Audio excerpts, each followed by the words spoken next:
City India news channel हक की आवाज़। पैराडाइज फंक्शन पैलेस महबूब नगर। कांग्रेस एमपी उम्मीदवार चल्ला वंशीचंद रेड्डी ने महबूब नगर मुस्तखर में इंतखाबी तशहीर के मौके पर आवाम से खिताब करते हुए कहा कि मैं हर रोज मंदिर जाता हूं और पूजा करता हूं, लेकिन दूसरे मज़ाहिब का भी मैं एहतराम करता हूं, क्योंकि हमारी पार्टी और हमारा दस्तूर यही सिखाता है। चल्ला वंशीचंद रेड्डी ने कहा कि जब मैं सियासी जिंदगी के सफ़र का आगाज़ किया तो मेरे वालिद मुझसे नाराज़ होकर बरहम हुए। मैंने उस वक्त अपने वालिदैन को समझाया कि अगर मैं डॉक्टर बनता हूं तो सिर्फ चंद लोग की मदद कर सकता हूं, लेकिन अगर सियासत में उतर जाऊं तो हज़ारों लोगों का फ़ायदा कर सकता हूं। मेरा ये आपको बताने का मकसद सिर्फ ये है कि मैं लोगों के मसाइल से वाकिफ़ हूं, क्योंकि इन मसाइल से गुज़र कर ही मैं यहाँ तक पहुँचा हूँ। लिहाजा इन मसाइल को हल करने की जिम्मेदारी मुझ पर आयद होती है और मैं इसको 100% हल करने की कोशिश करूँगा। इस इंतखाबी मौके पर सदर नशीन बल्दिया महबूब नगर आनंद गौड़, कांग्रेस सीनियर कायद एनपी वेंकटेश, राधा मर के अलावा दीगर मौजूद थे। రోజు గుడికి పోతాము, ఇవాళ పొద్దున గుడికి పోయింది, నేను నిన్న పోయినా రేపు పొద్దున పోతా. హిందువునిగా నేను హిందువునని నేను గర్విస్తా, హిందూ ధర్మాన్ని పాటిస్తా. ధర్మో రక్షతి రక్షత. మన ధర్మాన్ని మనం రక్షించుకుంటే ఆ ధర్మమే మనల్ని రక్షిస్తుందని బలంగా నమ్మేవాడిని. కానీ ఇతరుల ధర్మాన్ని కూడా నేను గౌరవిస్తా. అది మాకు మా పార్టీ మన రాజ్యాంగం నేర్పినటువంటి విషయాన్ని ఈ సందర్భంగా తెలియజేస్తూ, నేను ఇందాక చెప్తున్నటువంటి విషయం, నేను రాజకీయాలకు వచ్చినప్పుడు మా నాన్న నాకు తిట్టిండు, నాకు గొడవైంది ఇంట్లో. అయినా కానీ నేను ఒక డాక్టర్గా 10 మందికే సేవ చేయగలుగుతా. రాజకీయాల్లోకి వస్తే 1000 మందికి, ఆ 1000 మంది నన్ను ఆశీర్వదిస్తే మళ్ళీ లక్షల మంది నన్ను ఆశీర్వదిస్తే కోట్ల మందికి సేవ చేసే అవకాశం రాజకీయాలలో ఇస్తుంది అని మా నాన్నని, మా తల్లిదండ్రులను కన్విన్స్ చేసి నచ్చజెప్పి రాజకీయాల్లోకి వచ్చిన. ఈ మాట నేను ఎందుకు చెప్తున్నానంటే, మీలాగా మీ నేపథ్యం నుంచి వచ్చినటువంటి వ్యక్తిగా మీరు పడే కష్టాలు, మీరు పడే ఇబ్బందులు పడ్డటువంటి వ్యక్తిగా మీ సమస్యలని పరిష్కరించే బాధ్యత నాకు అందరికన్నా ఎక్కువ ఉంటుంది. నేను గనక ధనవంతుల కుటుంబం నుంచో లేదంటే గొప్ప కుటుంబాల నుంచి, కష్టం అంటే తెలియనటువంటి కుటుంబ నేపథ్యం నుంచి వచ్చుంటే మీ కష్టాలు నాకు తెలియవు, మీ కష్టాల అనుభూతి కూడా నాకు తెలియదు, మీ కష్టాలని తీర్చేటువంటి ఆ తపన నాకు ఉండదు.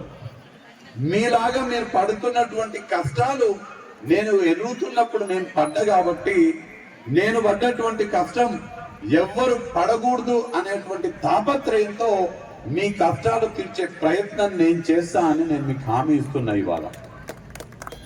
ఇవాళ ఒక ప్రభుత్వ ఉద్యోగస్తుని కుటుంబంలో కష్టాలు ఎట్లుంటాయి అనేది నాకు తెలుసు. మొదటి తారీఖు నాడు గనక జీతం రాకపోతే ఇంటికి వచ్చేటువంటి పేపర్ పిల్లోడు కానీ, పాల బాబు కానీ కట్టేటువంటి ఈఎంఐలు కట్టలేకపోతే ఎంత ఇబ్బంది ఉంటుందో తెలిసినటువంటి వ్యక్తిని నేను.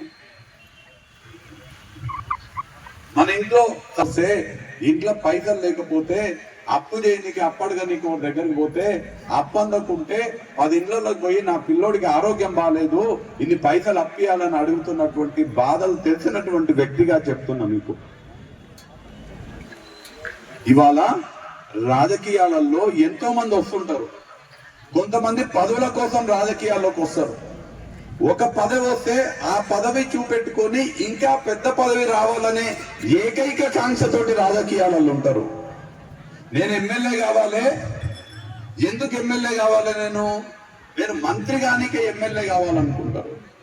మంత్రిని ఎందుకు కావాలి? నేను నా కుటుంబం పెద్ద పెద్ద వ్యాపారాలు చేసుకోవాలి, మేము తరతరాలుగా మా కుటుంబం వాళ్ళు సంపాదించినటువంటి కోట్లాది రూపాయలను కాపాడుకోనికే నేను మంత్రిని కావాలనుకుంటారు.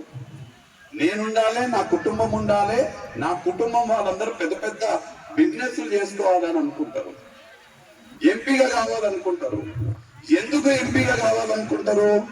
కేవలం నేను ఎంపీ అయితే, నేను కేంద్ర మంత్రి అయితేనేమో నేను కేంద్ర మంత్రి కావాలి కాబట్టి నేను ఎంపీ కావాలనుకుంటాను. కేంద్ర మంత్రి ఎందుకు కావాలి? మళ్ళా అదే నేను నా కుటుంబం 1000 కోట్లు సంపాదించినాము, ఆ 1000 కోట్లు సరిపోవు, ఇప్పుడు లక్షల కోట్లు సంపాదించాలి కాబట్టి నేను కేంద్ర మంత్రి కావాలని అనుకుంటాను.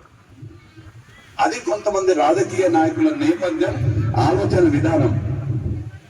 నేనేమనుకుంటున్నా, నేను ఎంపీ కావాలి, ఎంపీ అయ్యి పాలమూరు ప్రజల గొంతు పార్లమెంట్ లో వినిపించాలి, పాలమూరు ప్రజలకు సేవ చేయాలి, పాలమూరు ఎత్తిపోతల పథకం ద్వారా ప్రతి ఎకరాకి సాగునీరు తీసుకురావాలి, పాలమూరులో ఉన్నటువంటి ప్రతి నిరుద్యోగికి ఉద్యోగ అవకాశం కల్పించాలి.